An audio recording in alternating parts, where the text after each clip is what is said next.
La emisión está comenzando. Todos los asistentes están en modo de solo escucha. Hola a todos, es un placer estar conectado de nuevo con todos ustedes. Bienvenidos a este segundo seminario técnico en línea sobre el UN Biodiversity Lab.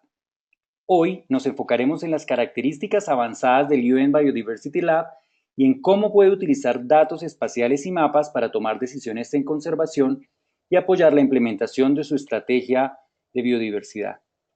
Este seminario en línea es parte de la serie de seminarios técnicos en línea para los sextos informes nacionales. Mi nombre es Diego Ochoa, especialista en comunicaciones del proyecto SIGSANAR y seré su facilitador para este seminario web. En este seminario profundizaremos aún más sobre lo aprendido del seminario técnico anterior, que lo llevó a través de los pasos para garantizar la proyección espacial y los formatos de archivo correctos para cargar sus datos a nivel nacional al UN Biodiversity Lab y cómo visualizar sus datos espaciales. La presentación de hoy será impartida por Martín Cadena, especialista técnico del PNUD para los sextos informes nacionales. Este seminario en línea se llevará a cabo en español. Grabaremos también versiones en inglés y francés por separado para que pueda elegir la grabación de su idioma preferido. Como complemento, organizaremos una sesión de preguntas y respuestas para todos ustedes en los tres idiomas, es decir, inglés, francés y español, el 2 de octubre a las 9 de la mañana, hora de Nueva York. Les doy pues una calurosa bienvenida a todos ustedes a esta sesión de seminario en línea y ahora quiero devolverle el micrófono a Martín para comenzar esta presentación. Muchísimas gracias, Diego. Muy buen día o tardes. Gracias por nosotros nuevamente. Este seminario en línea se basa en el primer seminario técnico en el que lo guiamos a través del proceso de carga de sus datos nacionales en su espacio de proyecto del UN Biodiversity Lab.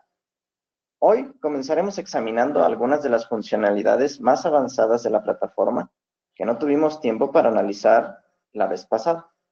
Después de eso, lo guiaremos a través de varios ejemplos de análisis y mapas que pueden ayudarlo a informar sobre las metas de Aichi en su sexto informe nacional. También le mostraremos cómo puede usar estos análisis y mapas para ayudar a informar la implementación de su estrategia y plan de acción nacional de diversidad biológica y la toma de decisiones en conservación. Este seminario en línea trata de ayudarlo a ponerse al día sobre el uso de la plataforma. Por favor, escriba todas sus preguntas y asista a nuestra próxima sesión de preguntas y respuestas el 2 de octubre. Si no puede asistir a la sesión en vivo o simplemente prefiere comunicarse con nosotros por correo electrónico, no duden en contactarnos a soporte@unbiodiversitylab.org. Una vez más, lo alentamos a que siga trabajando en el proyecto del UN Biodiversity Lab de su país durante el seminario en línea. Para llevar a cabo algunas de las tareas de preparación de datos que revisaremos, necesitará acceder a un software de SIG que funcione en su computadora. Aquí nosotros estaremos utilizando el software gratuito de código abierto QGIS versión 3.2 para nuestros ejemplos, pero siéntase usted libre de utilizar el programa que tenga y con el que se sienta más cómodo. Si no tiene un software de SIG en su computadora o simplemente prefiere seguir el seminario sin realizar los ejercicios al mismo tiempo, eso está bien. Tome nota de todas las preguntas que tenga y no duden en contactarnos para obtener más ayuda. Otras herramientas y características para trabajar con datos es lo que vamos a ver aquí. Esperamos que ahora esté familiarizado y se sienta cómodo para subir sus datos nacionales a su espacio de proyecto en el UN Biodiversity Lab, crear vistas de sus datos y definir el estilo de esas vistas, todo lo cual cubrimos durante el seminario en línea anterior. En esta primera sección del seminario en línea de hoy, veremos brevemente tres más de las características y herramientas que usted querrá conocer y utilizar en la plataforma. Estas son el filtrado y la búsqueda de características por atributo. Por ejemplo, es posible que desee filtrar los datos de especies que están críticamente amenazadas. También veremos el cálculo del área de algunas características. Por ejemplo, para calcular el área protegida de una especie críticamente amenazada dentro de su país, necesita conocer primero el tamaño total del área de distribución de esa especie dentro de su país, así como la superficie del área de distribución de esta especie, que tiene cierto nivel de protección. Y también veremos la personalización de su interfaz de mapa. Por ejemplo, si sus mapas tienen mucha información y las etiquetas y otras funciones de mapa son difíciles de leer, puede modificar algunas de las configuraciones predeterminadas para producir mejores mapas. Consultar y filtrar características puede hacerse de dos maneras: al hacer clic en las entradas de leyenda o al hacer clic en una característica en el mapa y seleccionar los atributos de esa característica en la ventana emergente que se abrirá. Estamos mostrando en la diapositiva cómo filtrar las características utilizando la leyenda. Simplemente haga clic en un elemento de la leyenda y, como usted ve, aparece un símbolo igual que indica que solo las funciones con ese atributo han sido activadas. Puede seleccionar más de un tipo de característica a la vez haciendo clic en varias entradas de leyenda. Al hacer clic nuevamente en la entrada de la leyenda, se eliminará ese tipo de característica del filtro y el símbolo igual desaparecerá. Si no se filtran las características, todas las funciones se vuelven a activar. Lo principal que debe recordar aquí es que al filtrar datos utilizando este método, solo puede filtrar la vista en el atributo principal. A continuación, analizaremos los datos de filtrado utilizando todos los atributos de la vista. Para hacer esto, primero debemos hacer clic en una característica de nuestro mapa, lo cual abrirá una ventana emergente. Esta ventana mostrará todos los atributos primarios y secundarios que definimos previamente para la vista. Nada está filtrado por defecto. Si hacemos clic en un atributo, todas las demás características de la vista que no comparten ese valor se desactivarán. En este caso, como ustedes lo han visto, activamos el atributo Real. Notarán que nada cambia en este caso. ¿Por qué es eso? Pues este atributo tiene el mismo valor para todas las funciones en la vista. Todas están dentro del Real neotrópico. Si hago clic en otros atributos, sin embargo, todas las demás características se filtran porque esas otras características no tienen el mismo valor en ese campo de atributos. También es capaz la plataforma de filtrar datos seleccionando múltiples atributos de esta manera. En los ejemplos que se muestran aquí, sin embargo, el único valor compartido entre cualquiera de estas características está en el atributo Real, por lo que no podremos filtrar a través de múltiples atributos en este pequeño conjunto de datos. Si tiene sus propios datos abiertos, ahora puede jugar con esto y verá rápidamente cuán importante es esta característica. Ahora, otra de las tareas más comunes de cualquier análisis geoespacial es calcular el área de alguna característica. En el UN Biodiversity Lab podemos calcular el área en el mapa utilizando la herramienta Objetos Visibles que se encuentra en la caja de herramientas. Al hacer clic en el botón se calcula el área en kilómetros cuadrados solo de las características visibles en el mapa actual. Aquí vemos que es más de 48,000 kilómetros o todo el área del país, pero podemos también calcular el área solo para una característica en particular y lo estamos filtrando los datos. Y ya aprendimos cómo hacerlo, activando solo una característica. Cuando calculamos nuevamente el área, solo se calcula el área de la función que está activada, como el ejemplo que tenemos aquí, en donde resaltamos los manglares y calculamos el área nuevamente. Vamos a esperar un poco para ver la parte de los manglares, en donde veremos que hay más de 1,100 kilómetros cuadrados en la parte de los manglares, de la ecorregión de manglares en República Dominicana. Finalmente, podremos personalizar el aspecto de nuestra interfaz y los mapas que podemos producir. Si nos desplazamos hacia abajo, hasta la parte inferior de la barra lateral de la caja de herramientas, vemos un rango de propiedades bajo el configurador de tema. Y podemos cambiar cosas como el color de texto de la interfaz, los colores del texto en los mapas, para que estos sean más fáciles de ver, la aparición de las fronteras nacionales y otras. Estas son cosas potencialmente importantes para poder personalizar y cambiar al hacer sus mapas, para ayudar a mejorar el contraste y otras características y mejorar la comprensión general de los mapas que produce. También puede usted compartir sus vistas haciendo clic en el botón Integración MapX. Esto abrirá una ventana donde se pueden copiar un enlace a la vista y compartir con sus colegas. En las siguientes diapositivas le mostraremos cómo el UN Biodiversity Lab puede ayudarle a completar análisis para las metas de Aichi 5, 11, 12, 14 y 15 para respaldar la preparación de su sexto informe nacional. Puede preguntarse, ¿por qué estas metas particulares y no otras como por ejemplo la meta Aichi número 13 o la 16?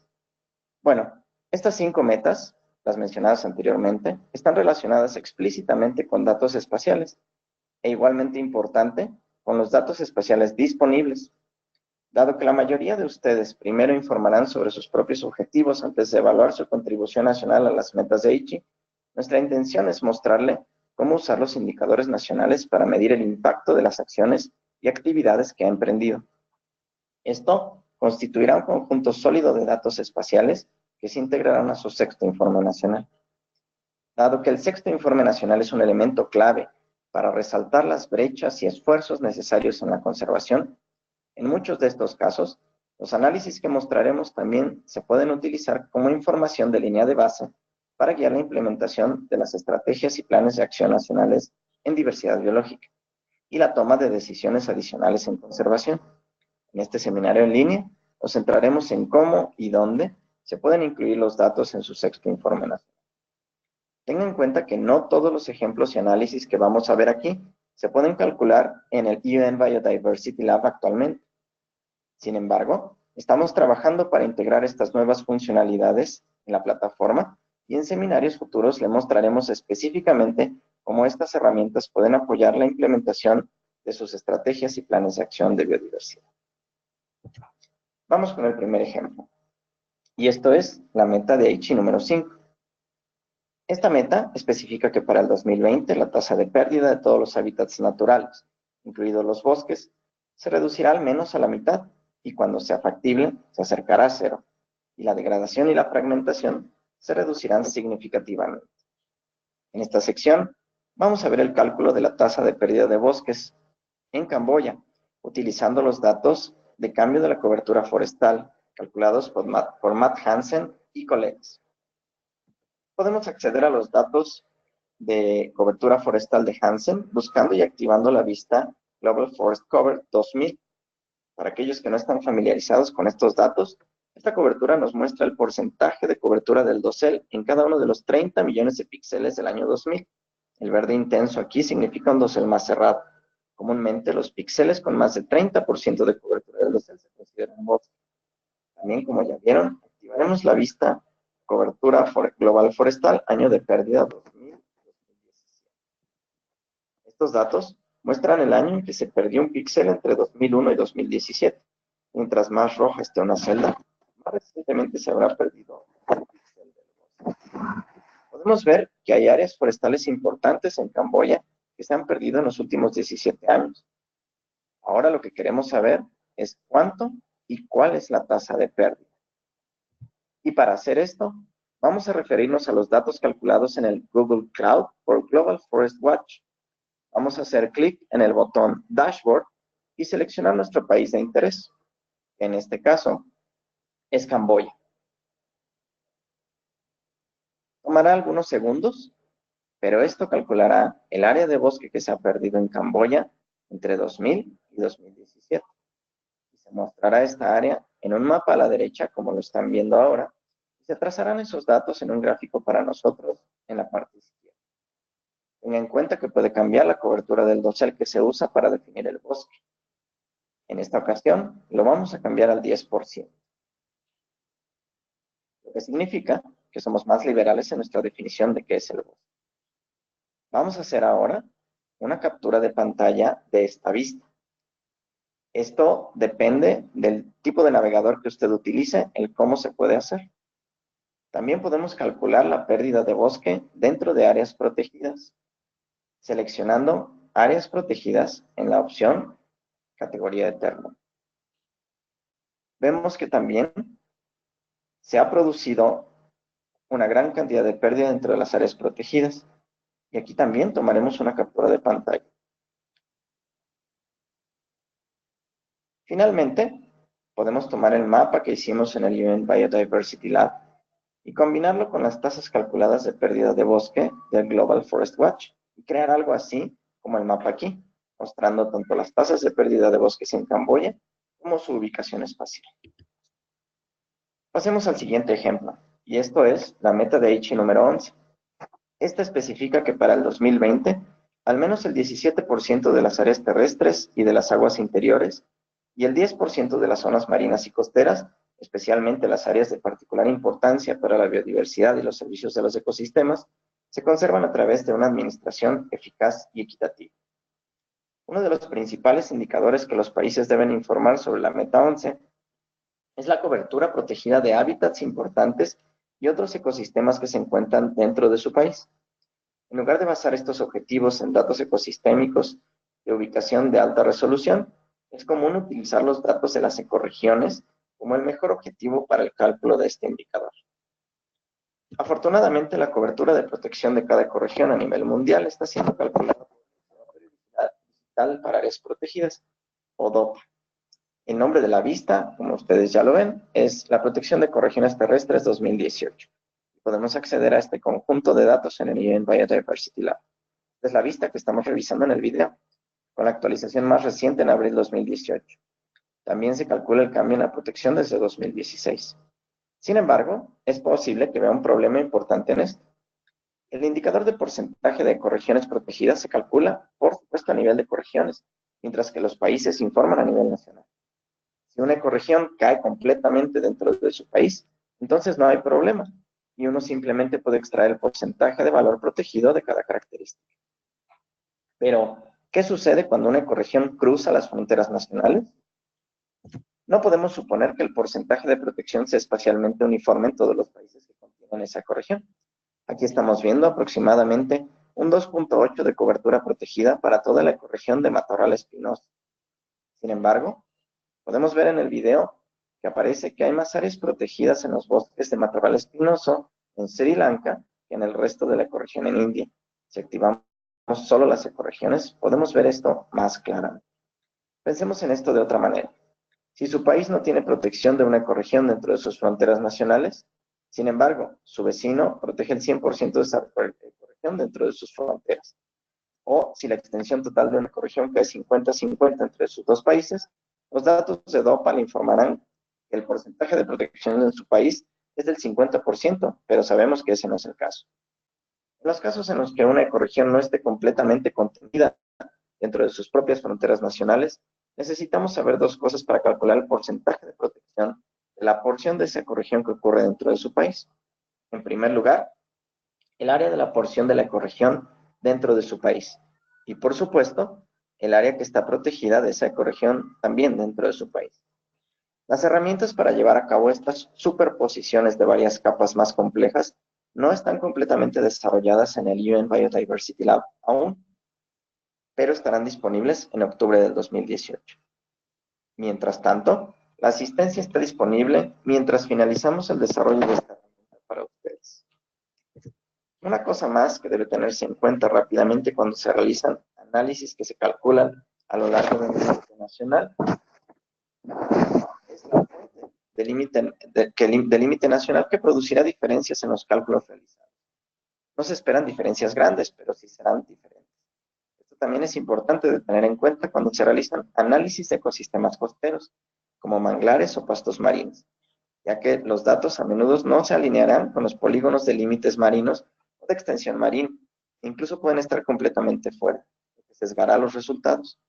Para ayudar con esto, hemos creado una vista en el UN Biodiversity Lab para usted, llamada Continuous Land Sea Administrative Boundaries, que es una combinación de límites nacionales de la FAO y jurisdicciones marinas, es decir, la zona económica exclusiva, para crear un área administrativa continua a lo largo de las áreas costeras que puede ayudarle cuando se trabaja con muchos conjuntos de datos diferentes que se crearon utilizando diferentes fronteras terrestres y marinas. Si bien nuestro objetivo es ayudar a los países a utilizar datos espaciales de manera efectiva y eficiente, posiblemente sepan que el mapeo de límites nacionales es un tema políticamente muy delicado. Debemos informarles sobre los límites y las designaciones empleadas en los mapas y capas de datos en el UN Biodiversity Lab no implica la expresión de ninguna opinión por parte de la Secretaría de las Naciones Unidas, del PNUD o de ONU Medio Ambiente sobre la situación jurídica de ningún país, territorio, ciudad, área o sus autoridades, ni sobre la delimitación de sus fronteras o límites. Entonces, regresando a los datos, como ejemplo de la diferencia posible al utilizar diferentes capas de límites nacionales, en algunas pruebas que hicimos, El porcentaje de protección calculado para los bosques del matorral espinoso anteriores fue de 15% mayor al usar los límites globales de GADM36 versus el uso de los datos de la FAO, de las zonas económicas exclusivas. Finalmente, podemos generar el mapa de componentes que estábamos construyendo, exportándolos a través de la cámara. Realizamos los análisis en segundo plano utilizando otra herramienta de SIG. Nuevamente, contáctenos para obtener asistencia si es necesario mientras termina el desarrollo de estas herramientas. Y podemos poner todo junto para producir un mapa final. Aquí se incluye una tabla con valores calculados. Ya hemos recibido varias preguntas sobre el uso de mapas que informen sobre acciones en el sexto informe nacional y dónde exactamente debería incluirlos. Recomendamos que integre los mapas en las secciones 2 y 3, respectivamente, en la implementación y efectividad de las medidas que se realizaron y en la evaluación del progreso hacia cada meta nacional. También es posible incluir mapas en la sección 4, sobre las contribuciones nacionales al logro de las metas de Aichi para la diversidad. Algunos mapas de estado también se pueden integrar al perfil de biodiversidad. Esto dependerá de la situación específica de cada país. No todos los países utilizarán mapas y progresos. Hay otros análisis en el UN Biodiversity Lab que pueden ayudarlo a informar sobre diferentes indicadores para la meta 11. Debido a las limitaciones de tiempo para este seminario en línea, los compartiremos en la guía técnica que se publicará en octubre. Ahora vamos con el ejemplo de la meta de Aichi número 12, la cual especifica que para 2020 se habrá evitado la extinción de especies amenazadas identificadas y se habrá mejorado y sostenido su estado de conservación, especialmente el de las especies en mayor disminución. Un indicador clave para el progreso hacia la meta de Aichi número 12 podría ser la efectividad del manejo dentro de las áreas protegidas que cubren las áreas de distribución de las especies amenazadas. Primero veremos los datos de riqueza de especies amenazadas en el oeste de Camerún. Esta es una capa de datos derivada de los datos de la lista roja de la UICN, que muestra el número de mamíferos, anfibios y especies de aves que están en las categorías de críticamente amenazadas, en peligro o vulnerables, que posiblemente están presentes dentro de cada celda de la cuadrícula global de 1 kilómetro. Estas áreas en el oeste de Camerún, con gran riqueza, pueden ser un buen candidato para explorar un poco más. Los colores no son los mejores, así que estaremos cambiando la transparencia de la capa para que sea menos abrumadora. A continuación, veremos dónde están las áreas protegidas dentro y alrededor de esta región de gran riqueza de especies amenazadas. También podemos ver qué tipo de área protegida son, si estamos hablando de un parque nacional o de una reserva de fauna. Finalmente, para usar una medida de la efectividad de manejo en un área protegida, podemos considerar el uso de dos conjuntos de datos. Primero, la base de datos de efectividad del manejo de áreas protegidas. Es un esfuerzo relativamente nuevo para formalizar, estandarizar y contabilizar la evaluación de la efectividad de gestión de un área protegida. Sin embargo, en la actualidad es muy incompleta y no es útil para la mayoría de los lugares del mundo. En segundo lugar, podemos utilizar un conjunto de datos publicado recientemente que ha utilizado la huella humana para medir el porcentaje de cada área protegida que se ha convertido de un estado natural a un uso humano intensivo, lo que significa que la huella humana es mayor a 4 como un proxy de la efectividad de gestión. Ahora, ¿en qué se puede utilizar esto para informar?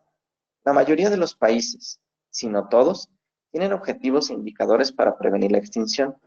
Al escribir su sexto informe nacional, sería relevante preparar mapas que guíen la toma de decisiones. Esos mapas pueden resaltar áreas en las que los manejadores pueden estar teniendo algunos problemas y utilizar esta información para luego definir y priorizar las acciones necesarias para abordar las mejoras deseadas en la gestión.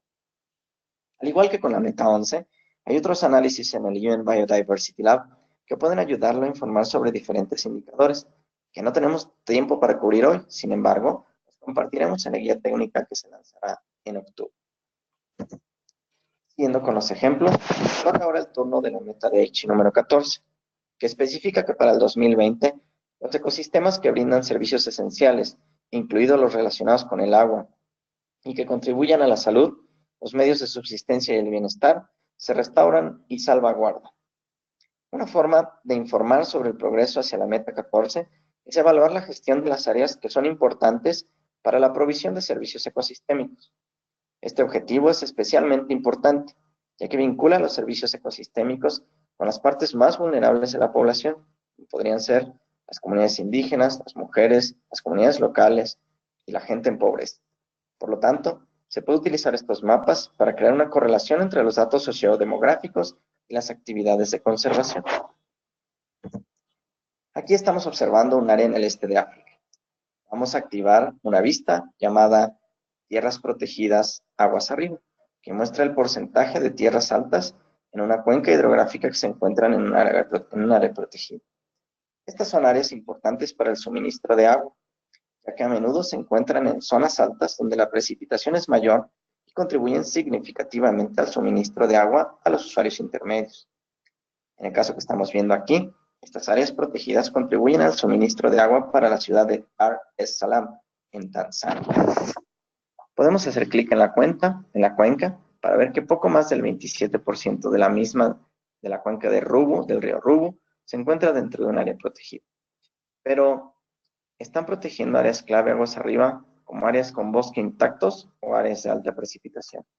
Y otra pregunta ¿es la gestión apropiada para un servicio de ecosistema tan vital como es el agua limpia? Vamos a filtrar las cuencas hidrográficas con valores de protección de entre 20 y 30%, solo para que las cosas sean más fáciles de ver. Luego activaré las vistas Forest Cover y Forest Lost de 2000 a 2017.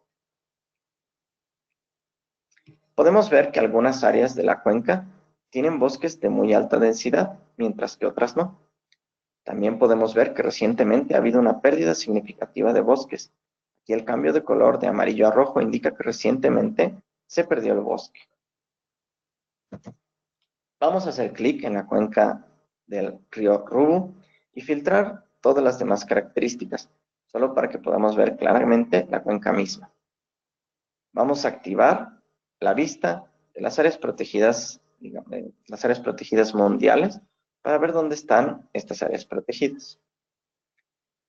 Podemos ver que las áreas de bosque con la densidad más alta se encuentran dentro de los parques nacionales, pero hay otras áreas protegidas mucho más grandes dentro de las designaciones de área protegida. A continuación, vamos a activar las presiones humanas en las áreas protegidas. Podemos ver que la mayoría de estas áreas protegidas tienen puntajes de 100, lo que significa que el 100% del área tiene una gran presión humana sobre ella. Entonces, ¿qué podría significar esto? Bueno, pues tal vez hay poblaciones humanas significativas en estas áreas que practican la agricultura, digamos, de manera normal o agricultura de subsistencia. Una pregunta es si la gestión es adecuada para tener en cuenta las necesidades humanas y no humanas. Otra podría ser si proporcionan todas las áreas administradas, por ejemplo, reservas para la cacería, el nivel de gestión necesario para mantener los bosques intactos y otras áreas que son vitales para el suministro de agua a los usuarios. Puede que no haya respuestas directas a estas preguntas, pero si sabemos que un área protegida está bajo una alta presión humana, podemos comenzar a implementar mejores estrategias para mejorar su gestión. Al igual que con otras metas de Aichi, hay otros análisis en el UN Biodiversity Lab que pueden ayudarlo a informar sobre diferentes indicadores para la meta 14, los cuales compartiremos en la guía que lanzaremos en octubre.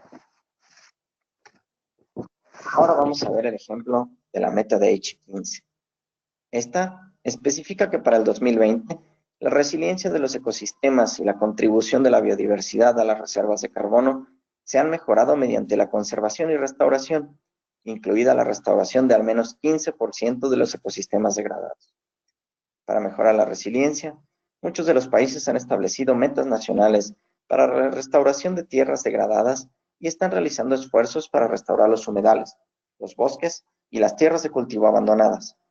Si bien la mayoría de ustedes no están reportando directamente a la meta de Aichi, aún pueden usar indicadores nacionales. Por ejemplo, un indicador clave para la meta de Aichi 15 es la medida en que la resiliencia del ecosistema y la contribución de la biodiversidad a las reservas de carbono se han mejorado a través de la conservación y la restauración. También puede informar sobre la integridad del hábitat y las áreas clave de biodiversidad. Aquí vamos a crear un mapa que puede ayudarnos a identificar ecosistemas con alto valor de almacenamiento de carbono. En Myanmar, vamos a activar 3 vistas en el UN Biodiversity Lab: la cobertura global de los bosques de manglares, el carbón de suelo en los bosques de manglar y la distribución global de pastos marinos. Vamos a hacer un acercamiento a un área en el sur del Myanmar. Antes de seguir, ¿qué tienen que ver los pastos marinos y los manglares con el carbono? Bueno, los manglares, como todos los bosques, secuestran y almacenan carbono en su biomasa y en el suelo donde crecen, y son algunos de los hábitats más ricos de carbono en el planeta. Los pastos marinos también secuestran y almacenan grandes cantidades de carbono en sus raíces y en los sustratos en los que crecen en el fondo del océano. Tanto los manglares como los pastos marinos también son hábitats muy importantes para otras especies, incluidas varias especies de pez comercialmente valiosas. A continuación, vamos a activar las vistas de las áreas protegidas para ver si estas áreas están ya protegidas, ya sea en tierra o en mar. Podemos ver que las áreas de manglar no están protegidas de ninguna manera. Algunas de las islas al oeste son santuarios de vida silvestre designados. Estos santuarios hacia el mar. Algunas áreas en las cabeceras del río que fluyen en esta área son reservas naturales designadas. Si volvemos a utilizar los datos de presiones humanas en áreas protegidas, podemos ver que las islas no se han convertido en absoluto, mientras que las áreas protegidas de las tierras altas tienen presiones humanas muy altas. En este mapa no se muestran que estos hábitats manglares y pastos marinos, en este lugar, el carbono que secuestran y almacenan, no tienen una protección oficial. Puede usar este análisis para comprender en qué medida las actividades de conservación han aumentado la capacidad de recuperación de los ecosistemas en su país. Por ejemplo, esto se incluiría en la sección 3, que es la evaluación del progreso hacia cada meta nacional. Como resultado, podrá comparar su resultado y ver si sus esfuerzos de restauración cumplen con el objetivo global del 15% y a partir de ahí puede evaluar su contribución nacional a la meta de Aichi 15. Revisar los planes de acción destinados a aumentar la cobertura protegida también. Sin embargo, este análisis en sí mismo no nos muestra el mejor lugar para ubicar un área protegida para abordar la meta de Aichi número 15. Esto nos lleva al dominio de las decisiones basadas en ciencia y la planificación sistemática de la conservación. Y esto incluye el uso de herramientas como MarkSan, Zonation o ILP. Se planea la integración futura de tales herramientas en los próximos desarrollos del UN Biodiversity Lab. Compartiremos análisis adicionales que puedan ayudarlo a informar sobre su progreso para lograr la meta 15 en la guía técnica. Ahora, hemos hablado mucho de esta guía. Como se indicó, estamos trabajando en este documento de orientación técnica que publicaremos en octubre para ayudar a preparar su sexto informe nacional. La guía técnica lo va a apoyar a través de los análisis que puede ejecutar en el UN Biodiversity Lab para informar sobre diferentes indicadores sobre las metas 5, 11, 12, 14 y 15. Ahora quisiera explorar con ustedes un poco, darles una probada de los próximos desarrollos que están planeados para el UN Biodiversity Lab. Estamos trabajando constantemente para mejorar la funcionalidad de la plataforma desde su estado actual.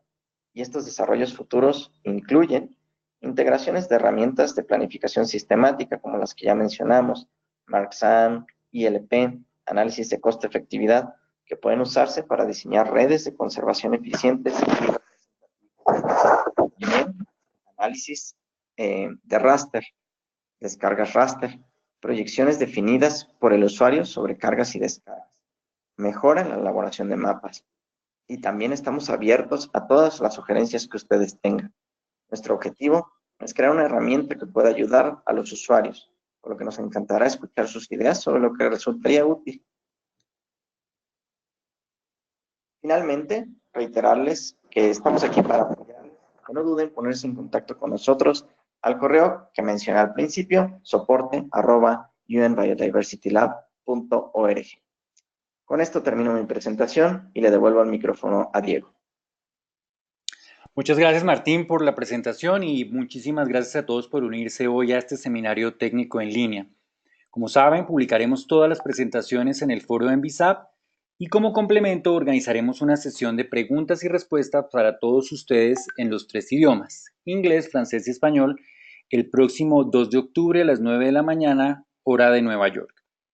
También les recomendamos que se una a la capacitación técnica que hace falta o que es restante.